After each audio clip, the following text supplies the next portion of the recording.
In the winter of 1911, a bellmaker died with soot still trapped in the lines of his hands.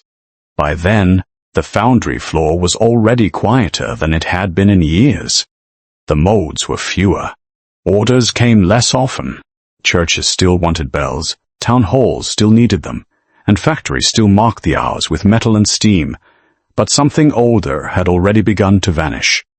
Not the object itself. The knowledge behind it.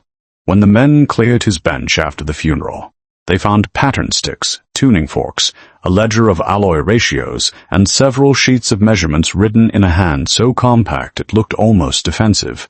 There were notes on wall thickness, crown angle, strike tone, partials, and a repeated phrase that appears strange now, almost out of place in an industrial workshop, the original pitch.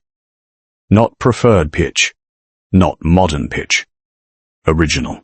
No one wrote down exactly what he meant. And that may be the whole mystery. Because bells are among the oldest public instruments in the world, they do not simply make noise, they organize time. They gather people. They warn, mourn, celebrate, consecrate, discipline, and remember. For centuries, entire towns lived beneath their reach, long before radio, for recorded music. Before most people owned any instrument at all, bells were the most powerful sound many communities ever heard. They reached over roofs, through fog, across water, into workshops, kitchens, schools, and fields. They were not background. They were architecture made audible, which is why the idea of an original pitch matters more than it first seems. If there was once a way of casting and tuning bells that later generations abandoned, then what disappeared was not just a craft detail. It was a civic language, a way of making sound interact with stone, weather, ritual, and human memory. And if one of the last men who knew that system died in 1911, then his death may mark something larger than the end of a trade. It may mark the moment a certain relationship between sound and society passed beyond recovery. The official history of bellmaking is simple enough. Medieval craft matured over centuries, regional traditions developed, metallurgy improved, acoustics became more precise. Industrial production changed the scale and uniformity of casting. Modern standards emerged, nothing mysterious, just progress. But official histories have a habit of smoothing over the exact moments when older knowledge stops being transmitted. And once you start looking for those moments, the story becomes stranger. The bellmaker at the center of this story appears in fragments. In one local newspaper notice, he is described as among the last of the old tuners. In a parish account from the previous decade, he is praised for restoring the ancient relation of note to tower. In a surviving order book, one frustrated client writes that his bells sounded correct but lifeless after being retuned elsewhere. And in a final letter written not long before his death, the bellmaker complains that newer commissions wanted uniformity rather than truth. Uniformity rather than truth. That line deserves to be held in the air for a moment, because by 1911, much of the industrial world had already begun to favor standardization over local variation. This was true in manufacturing, in architecture, in timekeeping, in education, in finance, even in music. Standards made systems interoperable. They simplified trade. They made large institutions easier to run. But they also had a cost. They flattened regional memory. They pushed old practices into the category of quaintness, then inefficiency, then irrelevance. Bellmaking was not immune. To modern ears, a bell is just a bell, cast bronze, tuned to a note, rung by rope, hammer, clockwork, or electric striker. But older founders did not think in such narrow terms. A bell was not merely tuned to a single note like a modern piano key. It contained a whole internal world of tones, hum note, prime, tierce, quint, nominal layers of resonance interacting with each other and with the building around them. The most experienced makers understood something even more elusive. A bell was never heard alone. It was heard in a tower, over a square, against certain walls, under certain weather, among other bells, in relation to the habits of the people below. A bell cast for one town could be technically correct and still feel wrong in another. The older founders knew that. They did not always write it down in scientific language. Often they described it more intuitively. They spoke of bloom, warmth, carry, gravity, sweetness, or wakefulness. They tapped cooling bronze and listened for what modern manuals would struggle to quantify. They adjusted not only for measurement, but for place. The bell was part instrument, part structure, part public body, and that is where the phrase original pitch becomes so unsettling. What if it did not mean a single forgotten frequency, as later myths would prefer? What if it meant something older and harder to preserve? The original relationship between bell, building, and human ear before industrial standardization began forcing them into a more generic acoustic order. The late 19th century was full of such transitions. Old streets widened. Old facades were stripped. Choirs adjusted to newer instruments. Clock towers were retrofitted. Rail time standardized local rhythms. Factories and machine shops introduced harsher urban soundscapes. The world did not become silent, it became noisier. But noise and resonance are not the same thing. In many cities, bells that once ruled the acoustic horizon now had to compete with whistles, engines, streetcars, ironworks, and expanding traffic. A sound once sovereign became one sound among many, and institutions responded the way institutions often do. They rationalized. Tuning became more systematized. Replacement became cheaper than repair. Old bells were recast instead of studied. Towers were altered. Ringing practices were simplified. In some regions, bells were even criticized as old-fashioned, overly heavy, or impractical in modern urban planning. The older craft language: this bell belongs to this tower. This bronze must bloom under these walls. This overtone must lean slightly dark because the square below is open, and the wind comes hard from the river gave way. To newer criteria: precision, compatibility, standard pitch, useful goals, efficient goals, but perhaps not innocent ones. Because every time a craft becomes more legible to institutions, it risks losing the part of itself that only lived in the hands and ears of specific people. The bellmaker does not merely follow a formula. He inherits judgments too delicate to become policy. He knows, perhaps from his father or master, that metal must be heard in cooling weather, not only measured on paper. He knows that one cathedral can take a brighter crown while another needs weight in the waist. He knows that if a bell is tuned to satisfy a chart but not the room of air it must inhabit, the town will hear the difference even if they cannot explain it. And then he dies. By 1911, Europe and America alike were full of aging craftsmen who had come of age before electrification, before national standardization penetrated every trade, before acoustic life was reorganized by machine logic. Some adapted. Some kept ledgers that later technicians could interpret only partially. Some became restorers, called in only when the new methods failed to produce the old effect. These were dangerous men in a quiet way. Not dangerous because they possessed occult secrets, but because they were living evidence that progress had discarded knowledge it did not know how to value. The bellmaker in the story may have been one of them. There are traces of him in workshop inventories and parish correspondence, but no full biography that settles comfortably into the record. In one place he is described as reclusive, in another exacting, in another stubborn to the point of offending younger engineers. He had apprenticed, it seems, in the 1870s under men who still spoke of bells as voices rather than units.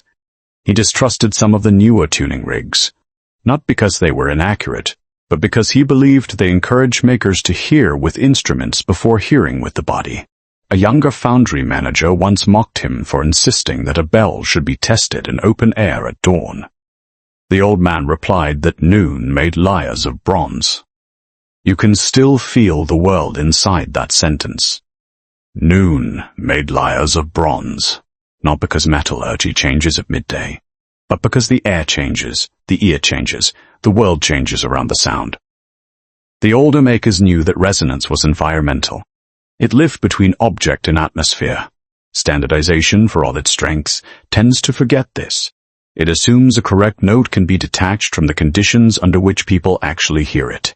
This becomes even more important when one remembers what bells once did beyond music. They regulated labor, marked prayer, signaled fire, warned invasion, celebrated coronation, called funerals, set village rhythms before pocket watches became common. A bell was one of the few sounds that belonged to everyone and no one at once. To alter its character was not merely to alter an instrument, it was to alter the emotional ceiling of a place. That may be why communities sometimes noticed the loss before archives did. In letters from church wardens, there are complaints not just about loudness, but about spirit, carriage, and gravity. One minister in the first decade of the 20th century writes that after recasting, the new bells spoke more sharply, but less nobly. A town clerk records residents saying their restored peal no longer held the square the way the older one had. Such phrases are maddening to modern historians because they are so subjective. But precisely because they are subjective, they reveal what measurement alone cannot. People sense that something in the sound world around them had changed. The Bellmaker insisted it was the pitch.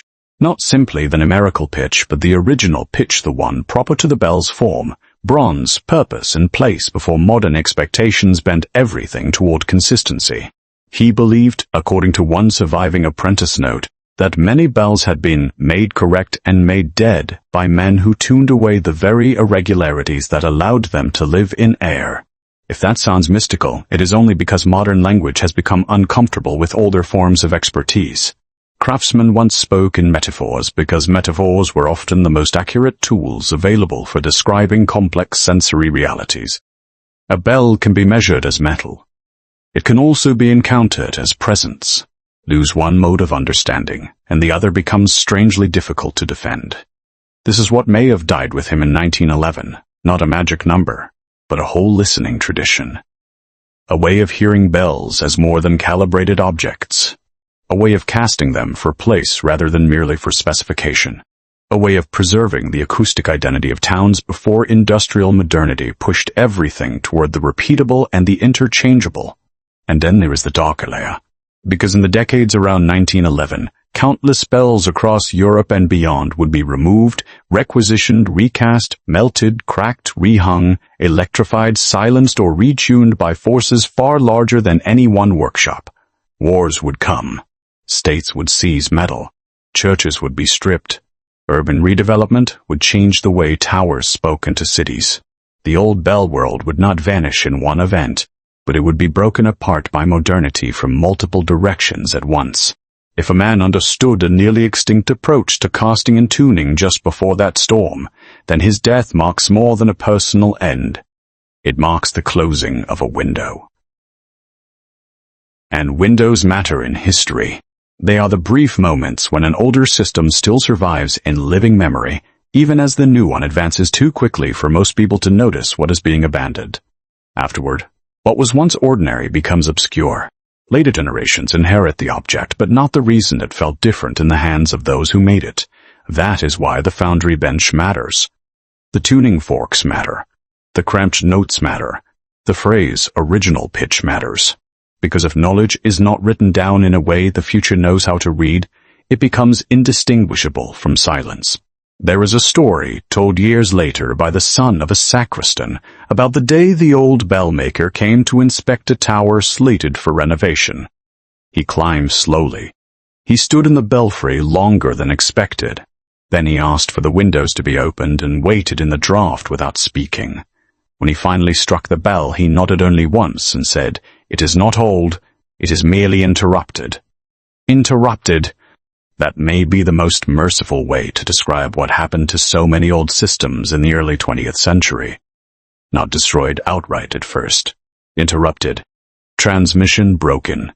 Language thinned. Context lost. Skilled hearing replaced by standardized procedure. The object remains, but the chain of meaning frays. And once that chain breaks, myths rush in. Later, people ask whether the bells were hiding secret frequencies, whether they powered buildings, healed bodies, altered minds. Such claims often arise not because the old knowledge was truly supernatural, but because its disappearance leaves a vacuum. When ordinary craft expertise vanishes, The surviving object begins to attract fantasies. This is one of history's crueler ironies. Genuine knowledge, once neglected, returns in distorted form. The Bellmaker, who spent a lifetime listening for balance and place, becomes, in hindsight, a keeper of mysteries he himself might not have recognized in those terms. The truth is usually quieter and sadder.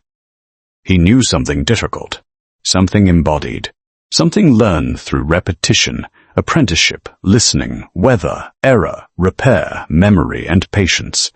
He knew that sound cannot be fully separated from where it lands. He knew that modern systems would preserve many things, but not necessarily this. He knew that younger men could read the gauges and still miss the bell. And perhaps, near the end, he knew that the line would likely stop with him. His death notice was small. His workshop was inventoried. His tools were divided. The foundry continued for a time under newer management. Bells were still cast. Towns still rang. But somewhere between 1911 and the world that followed, the original pitch ceased to mean something the craft could openly teach. What died with him was not the sound itself. Some of it still lingers and towers in old bronze that survived recasting, in recordings too crude to capture fully, in places where a bell still feels older than its explanation. What died was the confidence to name why it felt that way, and that is often how civilizations lose things, not when the last object disappears, but when the last reliable interpreter does. So if you follow this story to its edge, you do not find a single revelation. You find a pattern, a craft moving from intuition into system, a sonic world shifting from local resonance into industrial standardization, a man standing at the end of one tradition and the beginning of another, aware that the new order could preserve precision without preserving truth. That is why the original pitch still haunts the archive, because it sounds like a technical term and feels like an epitaph. Somewhere there was once a rightness between metal, tower, and town that did not survive modernization intact. Some communities heard its loss without being able to articulate it. Some craftsmen resisted and were dismissed as relics. Some notes were scribbled in ledgers no one later understood completely. Then the men who knew died, and the world kept ringing bells anyway. Perhaps that is the final unease of this story. That what died with the Bellmaker in 1911 may not have been spectacular enough to mourn publicly, only subtle enough to be missed privately. The kind of loss that does not stop history, but changes its texture. The kind you notice only years later when a familiar sound no longer reaches you in the same way and no one can quite explain why. If that is true, then the last Bellmaker's real legacy is not a frequency. It is a question. What else did modernity standardize so successfully that we forgot there had once been another way to hear the world? And if some answers still remain in tower dust, cracked ledgers, and old bronze waiting above empty streets, then perhaps the work is not to chase mythology, but to listen more carefully to what survives. To the note, yes, but also to the absence around it. To the possibility that history's deepest losses are sometimes measured not in silence, but in the strange feeling that something still sounding has nonetheless gone missing. Somewhere, perhaps, a bell still carries a fragment of that older relation. Somewhere an overtone still leans the way he intended. Somewhere the town below still hears more than it knows how to say. And if so, then not everything died with him. Only the language that could have told us exactly what remained.